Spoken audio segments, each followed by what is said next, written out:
Maret 2025 jumlah penduduk miskin di Indonesia sebanyak 23,85 juta orang atau turun 0,2 juta orang dibandingkan dengan kondisi September 2024. Namo Buddhaya, salam kebajikan. Yang saya hormati rekan-rekan Kepala BPS Provinsi di seluruh Indonesia, juga bersama tim yang hadir di seluruh Indonesia. Yang juga saya hormati dan saya cintai, ini rekan-rekan media, baik yang hadir secara daring dan luring, tentunya juga Bapak Ibu yang saya hormati. Terima kasih kami ucapkan telah bergabung pada rilis berita resmi statistik hari ini Jumat 25 Juli tahun 2025. Bapak Ibu dan teman-teman semuanya, hari ini BPS akan merilis data khusus ya, satu saja nih, profil kemiskinan dan tingkat ketimpangan pengeluaran atau kami sebut dengan Gini rasio penduduk di Indonesia pada Maret 2025. Bapak Ibu semuanya, sebelum saya mengumumkan profil kemiskinan di Indonesia kondisi Maret 2025, sebagai pengantar saya akan menyampaikan catatan sumber data dalam penghitungan kemiskinan Maret di 2025. Profil kemiskinan Maret dihitung berdasarkan Survei Sosial Ekonomi Nasional atau Susenas Maret 2025. Bapak Ibu semuanya, Susenas dilakukan setiap tahun 2 kali, yaitu Susenas Maret dan Susenas September. Khusus ya, saya tekankan di sini, khusus untuk Susenas Maret 2025 pendataannya dilakukan pada bulan Februari tahun 2025. Hal ini disebabkan pada bulan Maret yang lalu bertepatan dengan bulan puasa atau bulan Ramadan, yang tentunya pada saat bulan Ramadan tersebut akan mempengaruhi pola konsumsi di rumah tangganya. Bapak Ibu semuanya, jumlah sampel Susenas Maret 2025 sebanyak 345.000 rumah tangga yang tersebar di 38 provinsi, 514 kabupaten kota. Nah, Susenas Maret ini digunakan untuk menghasilkan beberapa indikator perencanaan pembangunan.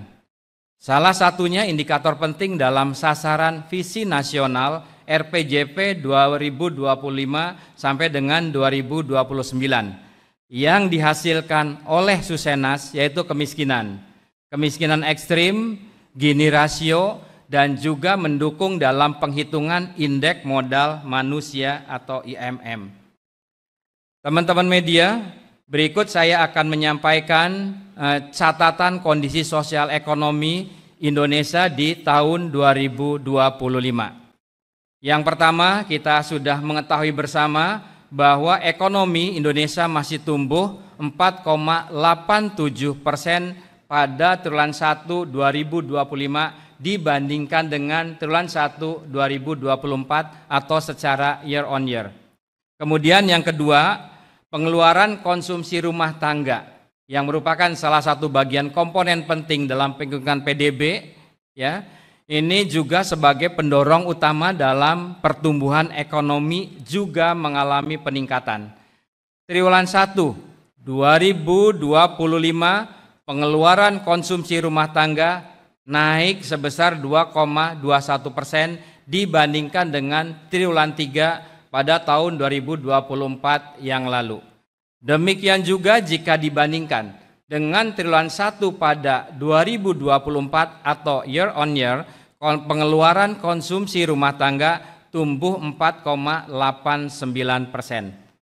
Nah, selain kondisi makro tersebut, nilai tukar petani pada bulan Februari 123,45 atau di atas 100. Yang kondisi tersebut menunjukkan bahwa indeks harga yang diterima oleh petani lebih tinggi jika dibandingkan dengan indeks harga yang dibayar oleh petani. Dari sisi ketenagakerjaan, yang juga telah dirilis sebelumnya. Tingkat pengangguran terbuka atau TPT pada bulan Februari mengalami 2025 ini mengalami penurunan dibandingkan dengan Agustus 2024.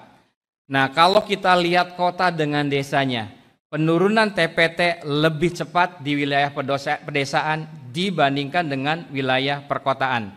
Kemudian juga dari rilis ketenagakerjaan kita mengetahui apa yang dinamakan setengah pengangguran. Teman-teman media, setengah pengangguran adalah penduduk usia 15 tahun yang bekerjanya kurang dari 35 jam seminggunya, dan mereka masih mencari atau menerima pekerjaan tambahan. Ya, di perkotaan nih mengalami peningkatan setengah pengangguran 0,46 juta pada Februari 2025 dibandingkan dengan Agustus 2024. Nah, demikian juga dengan pekerja proporsinya atau share-nya pekerja informal. Share pekerja informal di Februari 2025 sebesar 59,40%. Meningkat kalau kita bandingkan dengan kondisi Agustus 2024 yang besarnya 57,95%. Nah, selain kondisi makro dan ketenagakerjaan, juga kami mencatat perkembangan beberapa harga komoditas pada Februari 2025 dibandingkan dengan Maret 2024 relatif bervariasi. Sebagai besar komoditi pangan, teman-teman media, mengalami kenaikan harga, seperti ada minyak goreng yang juga naik, cabai rawit, bawang putih. Tetapi sebagian komoditas pangan juga mengalami penurunan harga, seperti beras, daging ayam ras yang menurun ya, bawang merah. Dan juga kita ketahui bersama pada bulan Februari di 2025 juga masih berlaku diskon tarif listrik 50%. Tentunya ini memberikan sumbangan terhadap angka deflasi. Itu beberapa catatan kondisi sosial ekonomi di Indonesia pada tahun 2025. Teman-teman media dan Bapak Ibu semuanya, sebelum saya merilis angka kemiskinan, terlebih dahulu saya akan menyampaikan nilai garis kemiskinan di Maret 2025. Kita ketahui bersama bahwa yang dinamakan penduduk miskin adalah pada saat dia pengeluarannya berada di bawah garis kemiskinan. Garis kemiskinan Maret 2025 berdasarkan Susenas yang sudah tadi sebutkan sebesar 609.160 per kapita per bulan. Jika kita bandingkan dengan September 2024 mengalami peningkatan 2,34%. Nah, garis kemiskinan kota sebesar 629.561 rupiah per kapita per bulan. Garis kemiskinan kota tersebut lebih tinggi dibandingkan dengan garis kemiskinan pedesaan yang di desa mencapai 580.349 per kapita per bulannya. Nah, garis kemiskinan kota tersebut naik pada bulan Maret 2025 dibandingkan dengan bulan September 2024-nya GK atau garis kemiskinan kota naik 2,24%. Tadi sudah saya sebutkan bahwa garis kemiskinan di desa sebesar 580.349 per kapita per bulan. Naik jika dibandingkan dengan kondisi September 2024 sebesar 2,42%. Dengan demikian, garis kemiskinan pedesaan naik sedikit di atas garis kemiskinan perkotaan secara kenaikannya. Nah, Bapak Ibu semuanya, berdasarkan garis kemiskinan juga kita melihat ya di grafik yang lingkarannya peran komoditi makanan terhadap garis kemiskinan mencapai 74,58%. Lebih besar jika dibandingkan dengan peran komoditi bukan makanan yaitu peranannya 25,42%. Bapak Ibu dan teman-teman media, Berikut saya akan mengumumkan tingkat kemiskinan di Indonesia pada Maret 2025. Maret 2025 jumlah penduduk miskin di Indonesia sebanyak 23,85 juta orang atau turun 0,2 juta orang dibandingkan dengan kondisi September 2024. Nah, dari sisi persentasenya, penduduk miskin terhadap total populasi atau total penduduknya pada Maret 2025 mencapai 8,47%, atau jika dibandingkan dengan September 2024 yang lalu turun sebesar 0,1 persen poin. Sebagai bahan perbandingan, Bapak Ibu semuanya, bisa dilihat di grafiknya ya. Pada September 2025 dibandingkan dengan Maret 2022, pada September 2022 dibandingkan dengan Maret 2022 kemiskinan mengalami peningkatan 0,03 persen poin. Nah, kemudian sejak Maret 2023 sampai dengan Maret 2025 kemiskinan berangsur mengalami penurunan. Silakan teman-teman media bisa dilihat di grafik yang ditayangkan di layar. Yang kedua, kami akan memaparkan persentase penduduk miskin antara perkotaan dan pedesaan. Teman-teman media, kalau kita lihat di grafiknya, ada disparitas atau ketimpangan kemiskinan antara perkotaan dan pedesaan. Pada Maret 2025, tingkat kemiskinan perkotaan sebesar 6,73%. Sedangkan kemiskinan pedesaan sebesar 11,03%. Jadi desa lebih banyak yang miskinnya jika dibandingkan dengan perkotaan terhadap tadi total penduduk masing-masing wilayahnya. Nah, persentase kemiskinan di pedesaan pada Maret 2025 yang tadi 11,03% mengalami penurunan 0,31 persen poin jika dibandingkan dengan September tahun 2024. Walaupun demikian, teman-teman media, kalau kita cermati di grafik tersebut, persentase penduduk miskin di perkotaan pada Maret 2025 yaitu sebesar 6,73% mengalami peningkatan jika dibandingkan dengan kondisi September 2024. Penduduk miskin di kota meningkat sekitar 0,07 persen poin Maret 2025 dibandingkan dengan September 2024 yang lalu. Nah, selain tadi kemiskinan baik kota dan desa, juga salah satu indikator yang penting diperhatikan adalah indeks kedalaman dan indeks keparahan. Teman-teman media, yang dimaksud dengan indeks kedalaman atau istilahnya Poverty Gap Index atau kami menyebutnya biasa dengan P1, itu ukuran rata-rata kesenjangan pengeluaran masing-masing penduduk miskin terhadap garis kemiskinannya. Jadi pengeluaran penduduk miskin bagaimana dibandingkan dengan garis kemiskinannya.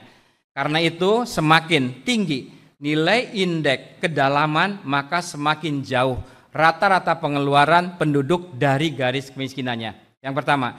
Yang kedua, indeks keparahan kemiskinan atau biasa disebut dengan P2 merupakan sebaran. Kalau tadi jaraknya terhadap garis kemiskinan pengeluaran penduduk miskin, sekarang sebarannya.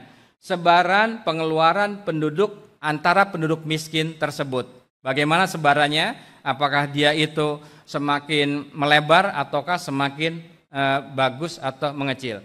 Nah, secara umum indeks kedalaman kemiskinan di Maret 2025 silakan bisa dilihat di grafiknya, ini tidak banyak berubah ya. Sementara indeks keparahan kemiskinan atau P2 mengalami penurunan dibandingkan dengan September 2024. Nah, yang menariknya jika kita lihat berdasarkan wilayahnya, indeks kedalaman kemiskinan pada Maret 2025 di perkotaan mengalami peningkatan.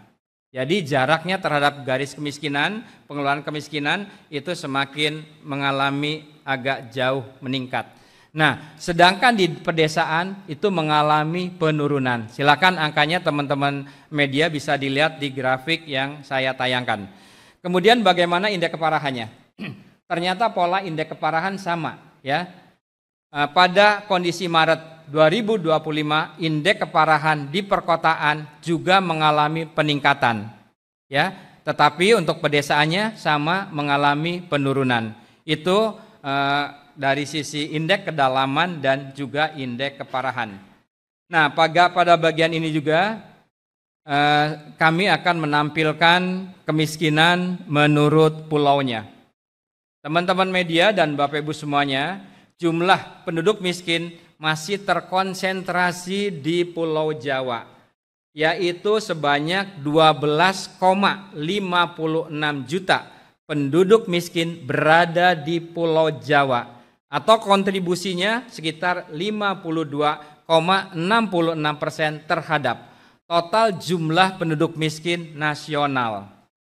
Bapak Ibu semuanya, sementara itu kalau kita cermati per pulaunya, jumlah penduduk miskin paling sedikit berada di Kalimantan, yaitu 0,89 juta orang atau sekitar 3,75% dari total penduduk miskin nasional.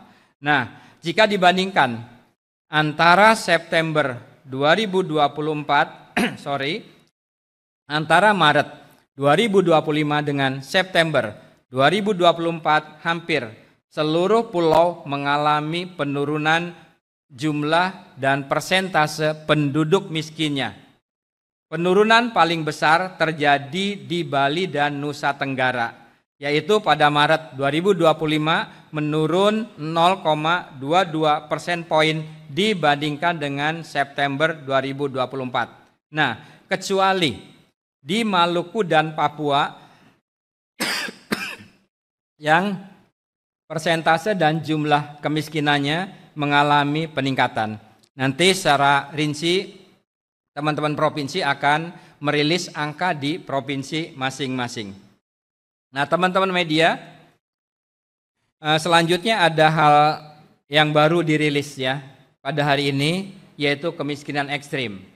Ini sejalan teman-teman dengan implementasi Impres nomor 8 tahun 2025 tentang optimalisasi pelaksanaan pengentasan kemiskinan ekstrim dan penghapusan kemiskinan ekstrim. Nah, di dalam Impres 8 tahun 2025 tersebut, BPS ditugaskan untuk menyelenggarakan survei dan juga menghitung capaian pengentasan kemiskinan dan juga kemiskinan ekstrim. Nah, oleh karena itu, pada hari ini BPS akan mengumumkan kemiskinan ekstrim secara nasional. Ya, penduduk miskin kita ketahui tadi yang sudah saya sebutkan adalah penduduk yang pengeluaran per kapita sebulannya di bawah garis kemiskinan. Sedangkan penduduk miskin ekstrim adalah penduduk dengan pengeluaran per kapita di bawah US dollar 2,15 P3 PPP tahun 2017 per harinya. Ini sumbernya kami kutip dari World Bank. Bagaimana hasilnya Bapak Ibu dan teman-teman media? Berdasarkan data Susenas, Maret 2025 jumlah penduduk miskin ekstrim di Indonesia sebanyak 2,38 juta orang atau turun sebanyak 0,40 juta orang dibandingkan dengan September tahun 2024. Dan jika dibandingkan dengan setahun yang lalu atau Maret 2024 mengalami penurunan 1,18 juta orang. Dari sisi persentasenya, penduduk miskin ekstrim terhadap total penduduk atau total populasi pada bulan Maret 2025 mencapai 0,85% atau turun sekitar 0,14 persen poin jika dibandingkan dengan September 2024 Atau jika dibandingkan dengan Maret 2024 yang lalu turun 0,41 persen poin. Bapak Ibu semuanya, selain kemiskinan, baik kemiskinan ataupun kemiskinan ekstrim, pada pagi ini juga di nasional dan juga di provinsi akan merilis Gini rasio. Bapak Ibu, tingkat ketimpangan yang kami hitung berdasarkan indeks Gini atau Gini rasio. Nah, nilai Gini rasio ini berada antara 0 sampai dengan 1. Semakin tinggi atau semakin mendekati 1, maka semakin tinggi ketimpangannya. Hasil penghitungan kami, pada kondisi Maret 2025, ketimpangan atau Gini rasio Indonesia sebesar 0,375, turun 0,006 poin dari September 2024. Nah, kalau kita bandingkan antara Gini rasio atau ketimpangan pengeluaran antara perkotaan dan pedesaan, maka ketimpangan di perkotaan lebih tinggi dibandingkan dengan ketimpangan di pedesaan. Ketimpangan di perkotaan pada Maret 2025 sebesar 0,395, lebih rendah 0,007 poin dibandingkan dengan September 2024.